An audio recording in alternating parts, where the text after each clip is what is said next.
বিসমিল্লাহির রহমানির রহিম। প্রিয় শিক্ষার্থীবৃন্দ, আসসালামু আলাইকুম। সিকোয়েন্স বা অনুক্রম এর ধারাবাহিক পর্বে সকলকে শুভেচ্ছা ও স্বাগতম। প্রিয় শিক্ষার্থীবৃন্দ, আজ আমরা আলোচনা করব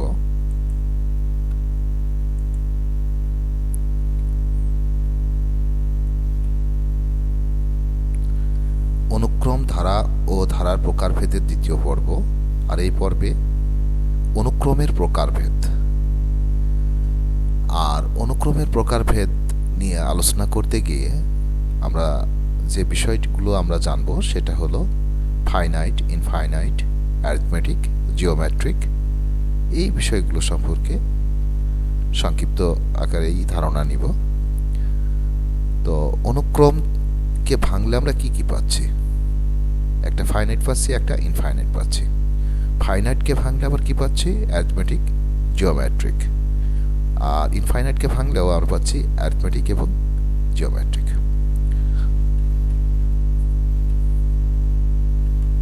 তো প্রথমে আমরা জানি, গত পর্বে আমরা আলোচনা করেছিলাম যে অনুক্রম বা সিকোয়েন্সটা কি। আসলে অনুক্রম বা সিকোয়েন্সটা হলো কতগুলো রাশি একটি নিয়ম অনুসরণ করে ক্রমান্বয়ে সাজানো হলে সাজানো রাশির সেটকে অনুক্রম বলে। তার মানে ক্রমান্বয়ে যদি সাজানো হয় আর সেই সাজানো রাশির সেটকে কি বলে? অনুক্রম বলে। অনুক্রমের প্রত্যেকটি রাশি তার পূর্ব রাশি ও পরের রাশির সাথে একটি সম্পর্ক বজায় রাখে। এগুলো নোট করে ফেলবেন। হয়তোবা এত সুন্দর করে বইতে নাও থাকতে পারে। যেমন 1 3 5 7 9। তাহলে আমরা যে বুঝলাম কি যে কতগুলো রাশি, যেমন এই যে 1 3 5 7 9, এগুলো রাশি এক একটা, আর একটা নির্দিষ্ট ক্রমান্বয়ে সাজানো হয়েছে। লক্ষ্য করেন একটা জিনিস, 1 3 তার মানে এখান থেকে কিন্তু 2 এর একটা পার্থক্য আছে, 3 5 2 এর পার্থক্য আছে। হ্যাঁ, এই জিনিসগুলো আরো বুঝবো আমরা।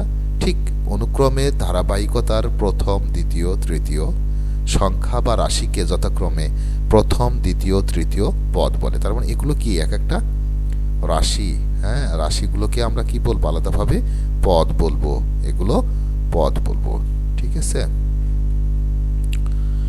আর এই রাশিগুলো একটা পূর্ণ রাশিতে পরিণত হবে কখন? যখন বীজগাণিতিক প্রক্রিয়াজাত চিহ্নের মাধ্যমে, বীজগাণিতিক প্রক্রিয়াজাত চিহ্ন কোনগুলো? প্লাস, মাইনাস, ইনটু, ডিভাইডেড, এগুলো যখন এগুলোকে বসিয়ে দেওয়া হয়, দিলেই একটা পূর্ণ রাশিতে, একটা রাশিতে পরিণত হয়। কিন্তু এটা আলাদাভাবে প্রত্যেকটা একটা রাশি বা পদ।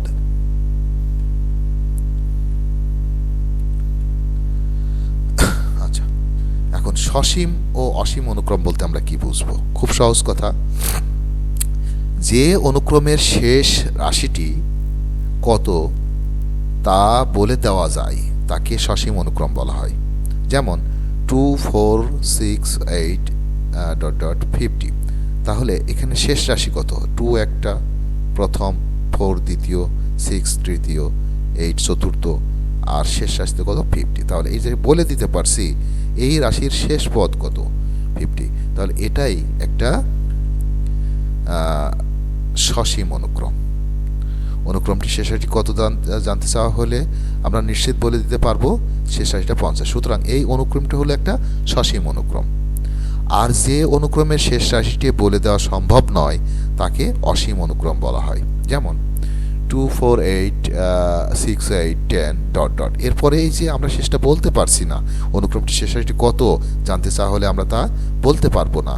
এখানে ডট ডট চিহ্ন আছে, তার এই চিহ্নটির অর্থ হলো অনুক্রমটি অসীম পর্যন্ত বিস্তৃত। সুতরাং এই অনুক্রমটি হলো অসীম অনুক্রম। ওকে, এখন সমান্তর অনুক্রম বলতে কি বুঝি?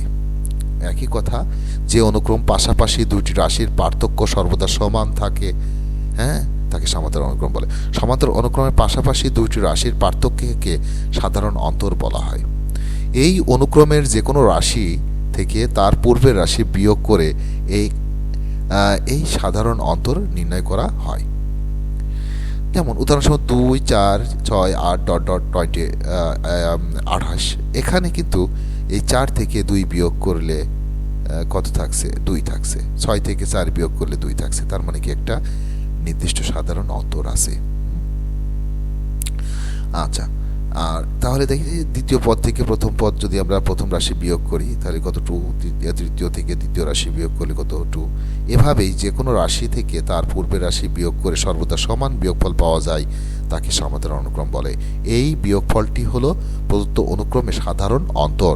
সাধারণ অন্তরকে সাধারণত ডি দ্বারা প্রকাশ করা হয়, তাহলে এখানে সাধারণ অন্তর ডি হবে কত 2। এখন আমরা দেখব গুণাত্মক অনুক্রম। যে অনুক্রমের পাশাপাশি দুইটি রাশির অনুপাত সর্বদা সমান থাকে, অনুপাত সমান থাকে, আর ওটা কি বলেছিলাম আমরা, একটু রিভিউ করি।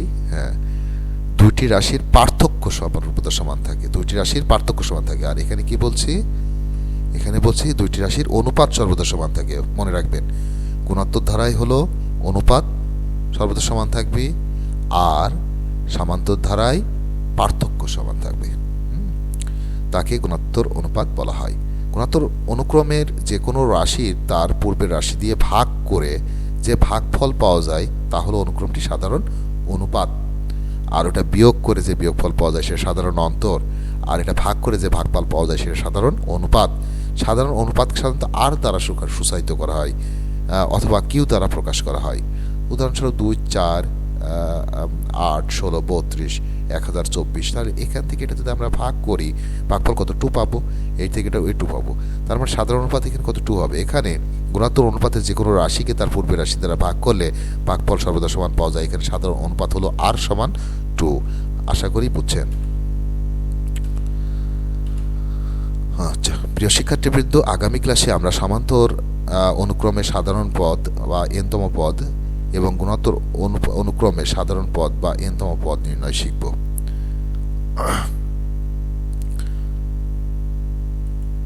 প্রিয় শিক্ষার্থীবৃন্দ, আশা করি সিকুয়েন্সের যে ক্লাসিফিকেশন এবং সংজ্ঞা এগুলো আপনারা বুঝছেন।